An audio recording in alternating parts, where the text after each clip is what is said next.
মায়রার খাওয়া শেষ হওয়ার অপেক্ষায় ছিল। ফোনের দিকে তাকিয়ে সময় দেখল, এরপর দ্রুত পায়ে শুদ্ধর ঘরের দিকে যায়। মায়রা ভ্রুকুচকে ইরফানের প্রস্থান দেখল। পানি খেতে খেতে ভাবছে লোকটাকে কেমন যেন অদ্ভুত লাগছে। এসবের পেছনে কারণ খুঁজে পায় না। ইরফান শুদ্ধর ঘরে গিয়ে শুদ্ধর ল্যাপটপ অন করে বেডের সাথে হেলান দিয়ে বসে। শুদ্ধ তার ফোন বাড়িয়ে দিয়ে বলে, তোর বাবা। ইরফান ফোন কানে নেয়, বা হাতে ল্যাপটপে আঙ্গুল চালায়, ডান হাতে কানে ফোন ধরে বলে, বলো। তারেক নেওয়াজ রেগে বলে। ওখানে কেন গিয়েছে? ইরফান গম্ভীর গলায় বলে, কাজ ছিল। তোমার অফিস এখানে আর কাজ ওখানে? তোমাকে কি শেখাতে চাও তুমি? তুমি আবার মাইরাকে মারতে গিয়েছো? আর একবার ওর গায়ে হাত তুললে আমি ভুলে যাব তুমি আমার ছেলে। ইরফান বিরক্ত হয়ে বলে। ওকে। তারেক নেওয়াজ রেগে বলে, হেয়ালি করছো আমার সাথে? আমি লাইয়ের কথার সাথে বলেছি, তোমার ডিভোর্সের কথা আমি করেছি, তুমি আরও যাবে না এক্ষুনি। ইরফান রেগে শুদ্ধর ফোন আছড়ে ফেলে। শুদ্ধ ইরফানের পাশে টান টান হয়ে চোখ বুজে শুয়েছিল। এমন ধূপ করে শব্দ পেয়ে দ্রুত চোখ খুলে উঠে বসে। ইরফানের দিকে তাকিয়ে দেখে তার ফোন নেই। ইরফানের হাত ফাঁকা, অসহায় কণ্ঠে বলল, আমার ফোন কি করলি? ইরফান স্তব্ধ, ওর কলার ধরে দাঁতে দাঁত চেপে বলল, এই ডিভোর্সের ব্যাপারে কেউ কিছু বললে তোকে ছাড়বো না আমি। শুদ্ধ হা করে চেয়ে আছে ইরফানের দিকে। যা বাবা, সে কি করলো? অসহায় কণ্ঠে বলল, তোর বাপ করাতে চাইছে ডিভোর্স, আমি কি করলাম? তুই এই ওয়ার্ড ফার্স্ট ইউজ করেছিলি, সবার মাঝে ছড়িয়ে পড়েছে এটা। শুদ্ধ অদ্ভুত চোখে চেয়ে রইল কিছুক্ষণ ইরফানের দিকে, কিছু বলল না। সে বুঝে গেছে এদের বাপ ছেলের যাই হবে, সে ঝড়ের হাওয়া তার গায়ে কোনো না কোনোভাবে লাগবেই। এটা লেখা হয়ে গেছে। বেড থেকে নেমে তার ফোনটা তুলে দেখল, ফোন অনই আছে, তবে কল কেটে গিয়েছে। সময় দুপুর 2:45। মায়েরা খেয়ে এসে কিছুক্ষণ বই পড়ল, কিছুক্ষণ শুয়ে ঘুমানোর চেষ্টা করল, কিন্তু চোখে ঘুম ধরা দেয় না। মাঝে আর একদিন আছে এক্সামের, একটু টেনশন হচ্ছে। তবে চিন্তা ভাবনায় ইরফানের অংশ বেশি। কি যে ভাবে নিজেই বোঝে না। তবে একটা কথা ভেবে ভালো লাগলো, ইরফানকে এখন হিরোই লাগে তার কাছে। এর ক্রেডিট তার, কিন্তু মানুষ তো ভালোর কদর করতে জানে না, তাই তাকে মেরে চলে যায়। মায়েরা একা একা মুখ বাঁকায়। শুদ্ধর মায়ের ঘরে যাওয়ার জন্য ঘর থেকে বেরোতে নিলে এদিকে ইরফানকে আসতে দেখে মায়েরা অবাক হয়। যখন বুঝলো তার দিকেই আসছে, একদম কাছে চলে এসেছে, দ্রুত ভিতরে প্রবেশ করে তার ঘরে দরজা লাগাতে চায়। ইরফান ধাক্কা দেয়, মায়েরা ব্যর্থ হয়ে দরজা আটকাতে। ধাক্কায় দুপা পিছিয়ে যায়। ইরফান ঘরের ভেতরে এসে কিছুটা রেগে বলে, স্টুপিড, দরজা লাগাচ্ছিলে কেন? মায়েরা ঢোক গিলে, সকালের খামচির জন্য মারতে এসেছে নাকি? একটু ভয় পায়। অতঃপর কণ্ঠে ঝাঁজ ঢেলে বলে, আপনি এই ঘরে এসেছেন কেন? যান বলছি। ইরফান বিরক্ত হয়ে ঘরের দরজা আটকে দেয়। মায়েরা চোখ বড় বড় করে তাকায়। ইরফান দরজা আটকে মায়েরার দিকে দুপা এগিয়ে এসে শান্ত গলায় বলে, বের হও ফাস্ট। মায়েরা অবাক হয়ে বলে, কোথায় নিয়ে যাবেন আমাকে? রেডি হতে বলেছি। মায়েরা রেগে বলে, আপনার সাথে আমি কোথাও যাব না। কথাটা বলে দরজার দিকে যেতে নিলে ইরফান মায়েরাকে নিজের সাথে চেপে ধরে, দাঁতে দাঁত চেপে বলে, যেতে হবে, রেডি হও। মায়েরা মোচড়ামুচড়ি করে, ঠেলে ইরফানের থেকে নিজেকে ছাড়াতে চায়। চিৎকার করে বলে, অসভ্য লোক, আমায় ছাড়ুন। আমি মরে গেলেও আপনার সাথে কোথাও যাব না। ইরফান ডান হাতে মায়েরার গাল চেপে বলে, আমায় রাগিও না, চুপচাপ রেডি হয়ে নাও। আমি যাব না, বুঝেছেন আপনি? ছাড়ুন আমায়। ইরফান চোখ বুজে শ্বাসটা টানলো, রেগে প্রশ্ন করে, ওয়াই?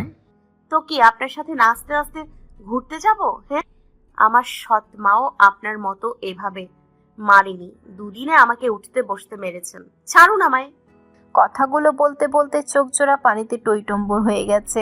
ইরফান থমকানো দৃষ্টিতে তাকায় মায়েরার দিকে, অবাক হয়ে বলে, তোমার সৎ মা? মায়েরা ইরফানকে গায়ের জোরে ধাক্কা দিয়ে নিজেকে ছাড়িয়ে নেয়। আবারও চেঁচিয়ে বলে, আপনি জেনে কি করবেন? বের হন এখান থেকে বলছি। বলতে বলতে ইরফানকে ঠেলে বের করতে চায়। ইরফান সম্বিত ফিরে শক্ত করে মায়েরাকে তার সাথে চেপে ধরে, শান্ত গলায় বলে, সরি।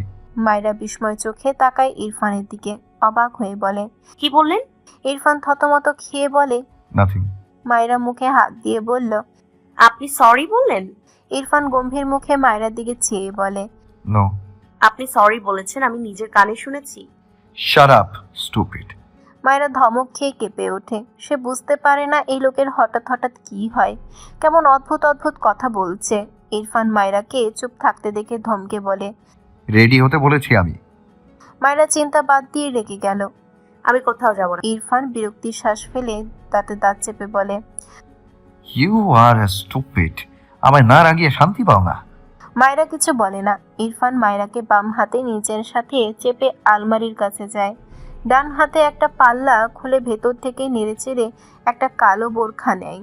মায়েরার গলা থেকে ওড়না সরাতে নিলে মায়েরা ভীত স্বরে বলে। কি করছেন? ইরফান শান্ত গলায় বলে। রেডি করাচ্ছি, ডোন্ট ডিস্টার্ব মি। মায়েরা তার ওড়না টেনে ধরে রেগে বলে। আপনি আসলে একটা অসভ্য। ইরফান শান্ত চোখে মায়েরার দিকে তাকায়, ঠান্ডা গলায় উত্তর দেয়। ওকে। মায়েরা কি বলবে বুঝতে পারছে না। এই লোকটা কি আসলে পাগল হয়ে গেল? কেমন অদ্ভুত বিহেভ করছে। মায়েরা নিজেকে পাগল লাগছে। ইরফান আবারও মায়েরার ওড়না ধরে টান দিতে নিলে মায়েরা ইরফানের হাত ধরে ফেলে, বলে। আমি রেডি হচ্ছি, প্লিজ আপনি যান। ইরফান গম্ভীর চোখে মায়েরার দিকে তাকায়। মায়েরাকে ছেড়ে হাত ঘড়িতে সময় দেখল। হাতের বোরখা বেডের উপর ছুঁড়ে ফেলে বাইরে যেতে যেতে বলে। 5 মিনিটে আসছি, রেডি হও ফাস্ট। মায়েরা স্বস্তির নিঃশ্বাস ফেলল। কোথায় নিয়ে যাবে তাকে কোনো ধারণাই করতে পারল না। তাকে বলেও না। বিরক্তি লাগলো। বোরখা পরে হিজাব বাঁধল। এরপর আয়নার সামনে দাঁড়িয়ে নিজেকে দেখল খানিক। ইরফান তাকে কোথায় নিয়ে যেতে চায় বিন্দু মাত্র আন্দাজ করতে পারল না। তবে সে ঠিক করলো সে যাবে না। যাবে না মানে যাবেই না ওই লোকের সাথে। ঘর থেকে বেরিয়ে দেখলো আশেপাশে কেউ নেই। বিকেল হতে চলল। শুদ্ধর মা হয়তো ঘুমিয়েছে।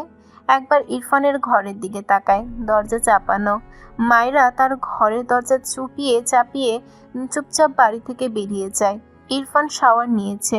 এই মেয়েটার সাথে কথা বলতে গেলে তার মেজাজ বিগড়ে যায়। বিড়বিড় করে। Stupid girl. গায়ে সাদা শার্ট আর কালো প্যান্ট জড়ালো। দ্রুত হাতে শার্টের হাতা কোনোই পর্যন্ত ফোল্ড করলো।